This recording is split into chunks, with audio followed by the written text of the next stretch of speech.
Sources tell ABC News Israel is considering taking military action against Iran in the coming days.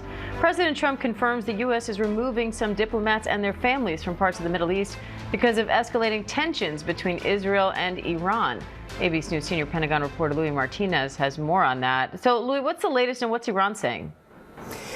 And three sources familiar with the situation tell ABC News that Israel is considering some kind of military action against Israel in coming days.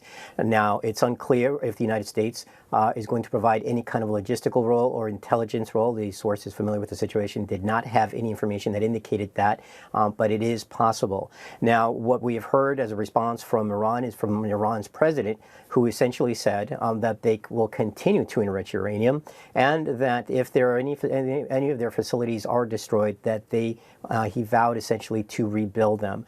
So pretty tough language from the Iranian president there on this possibility. But again, three sources familiar with the situation telling us that Israel is considering some kind of military action against Iran in coming days. And Louis, the U.S. and Iran are set to have more nuclear talks on Sunday. Now Iran's threatening to strike U.S. bases in the Middle East if the talks fall through. How's the Pentagon reacting to that?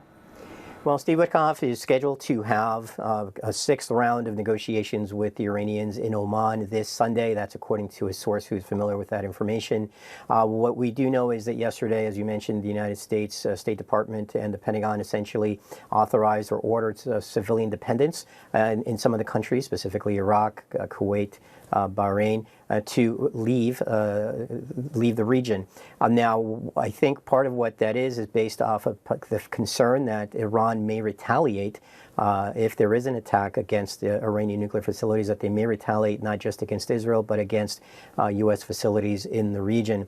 And there is a precedent for that, because we heard yesterday from a senior Iranian official who essentially said that if the talks break down and there is a conflict, that the United States will feel action from Iran. So I think there are some legitimate concerns about how Iran may retaliate or respond should there be an Israeli attack. All right, senior Pentagon reporter Luis Martinez, thank you.